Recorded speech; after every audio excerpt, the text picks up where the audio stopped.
নমস্কার বন্ধুরা, শিউলির রান্নাঘরে সবাইকে স্বাগত। আশা করি তোমরা সবাই ভালো আছো এবং সুস্থ আছো। আজ কাতল মাছের একটা নতুন রেসিপি নিয়ে এসেছি। একদম ইউনিক, খুব টেস্ট হয়। দেখে নাও আমি কিভাবে বানিয়েছি। একদম একটু অন্যরকম করে বানাচ্ছি। হয়তো কেউ খেয়েছো, আবার কেউ খাওনি। দেখে নাও আমার রান্নাঘরে আমি কিভাবে বানাচ্ছি রেসিপিটা। এটার আমি নাম দিয়েছি ধনেপাতা কাতল মাছ। তার জন্য আমি নিয়ে নিয়েছি এখানে কাতল মাছ। এখানে প্রায় 1 কিলোর মতো মাছ আছে। এটাকে ভালো করে ধুয়ে পরিষ্কার করে নিয়েছি। তারপরে এটার মধ্যে পরিমাণ মতো হলুদ, লবণ, লঙ্কার গুঁড়ো মেখে নিয়ে 10-5 মিনিট রেখে দিয়ে তারপরে এটাকে ফ্রাই করব। পুরো ভিডিওটা দেখার অনুরোধ রইল সবাইকে। যেহেতু শীতের দিন চলে গেছে, আমাদের যারা আমরা খাদ্যরসিক মানুষ, তাদের খাওয়ার প্রতি অনেকটাই অরুচি বোধ চলে আসবে। কারণ শীতের দিনে যা কিছু রান্না করো, যেভাবে রান্না করো, সব কিছু যেন টেস্ট লাগে। কড়াইতে তেল বসিয়ে দিচ্ছি, আর সাথে নিয়ে নিচ্ছি ধনেপাতা, পেঁয়াজ কুচি, একটু রসুন, একটা টমেটো, একটু কাঁচা লঙ্কা নিয়ে নিচ্ছি। কড়াইতে তেল দিয়ে তেলটা গরম হলে এক এক করে মাছগুলোকে ভেজে নিচ্ছি। একটু কড়া করে ভেজে নেবো মাছগুলোকে। পুরো রেসিপিটা ফার্স্ট থেকে লাস্ট পর্যন্ত দেখো এবং তোমরাও ট্রাই করবে একবার এভাবে। মাছ ভাজা হয়ে গেছে। এবার এই কড়াইটাকে সরিয়ে দিয়ে আমি একটা নতুন কড়াই বসাবো। এবং আমি একদিকে আমি পেঁয়াজ, আদা, রসুন আর জিরে পেস্ট, হ্যাঁ, আদা, রসুন আর পেঁয়াজটাকে একবার পেস্ট করে নিয়েছি লঙ্কাটা দিয়ে। আর অন্যদিকে আমি অল্প একটা কাঁচা টমেটো আর পরিমাণ মতো ধনেপাতা আলাদাভাবে পেস্ট করে নিয়েছি। কারণ পেঁয়াজ, সেই টমেটো আর যে ধনেপাতার পেস্টটা সেটা আমি একটু পরে দিব। তেল গরম হয়ে গেছে, তারপর আমি দিয়ে দিয়েছি আজকে জিরে, কিন্তু সমান দিনে আমি দিয়েছি তেজপাতা, শুকনো লঙ্কা, দারচিনি, এলাচ দিয়ে দিচ্ছি। আর পেঁয়াজ, আদা, রসুন আর কাঁচা লঙ্কা পেস্টটা আগে দিয়ে দিলাম, কারণ পেঁয়াজটাকে ভালো মতো না কষালে পেঁয়াজের গন্ধটা যায় না, যা মাছ ভালো লাগে না ওইভাবে।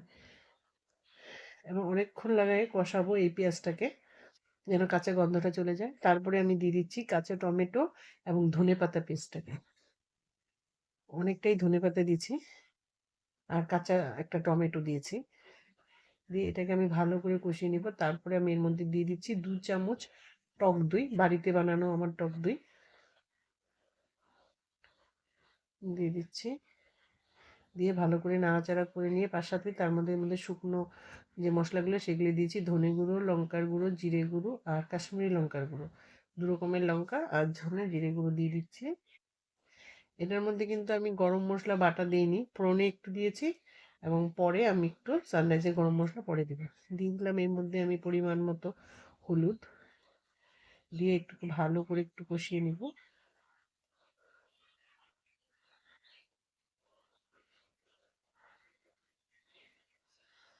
দিব এর মধ্যে একটু চিনি, যেহেতু টক দই দিয়েছি, তারপরে টমেটোটা দিয়েছি, তার জন্য একটু ব্যালেন্সটাকে বজায় রাখার জন্য আমি একটু দিয়ে দিলাম এর মধ্যে চিনি। যারা চিনি না খেতে চাও তারা এখানে একটু পাউডার দুধ দিয়ে দিবে, বা একটু সামান্য গুড় দিয়ে দিতে পারো, বা গুড় না দিলেও এর মধ্যে একটু পাউডার দুধ বা একটু কাজু পেস্ট দিলে হয়ে যাবে, যারা চিনিটা না দিতে চাও। দেখো কি সুন্দর মশলার থেকে তেল বেশি বেরিয়ে এসেছে।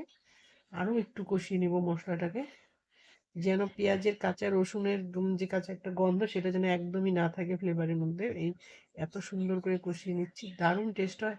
অবশ্যই একবার ট্রাই করবে সবাই। খুব সুন্দর হয়। মশলাটাকে কষিয়ে একদম দেখো কি সুন্দর তেল বেরিয়ে এসেছে। এর মধ্যে আমি দিয়ে দিব পরিমাণ মতো এবার জল। জলও বেশি দিব না, অল্প একটু জল দিব।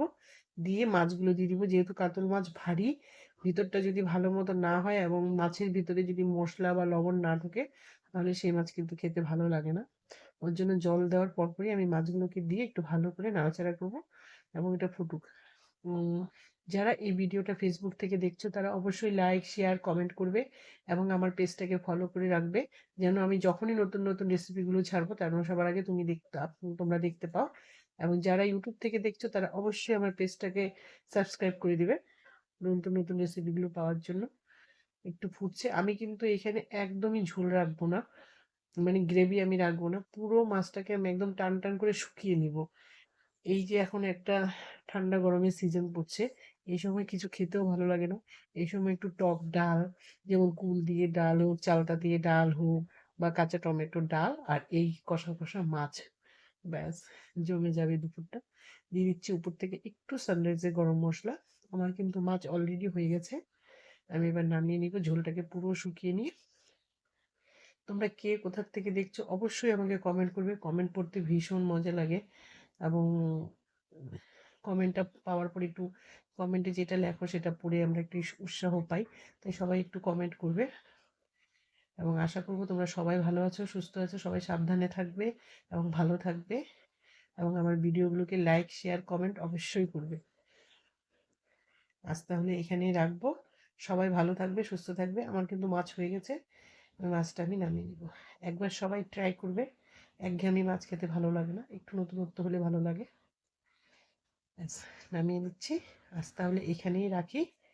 একবার ট্রাই করবে, আমার ভিডিওগুলোকে লাইক শেয়ার কমেন্ট অবশ্যই করবে।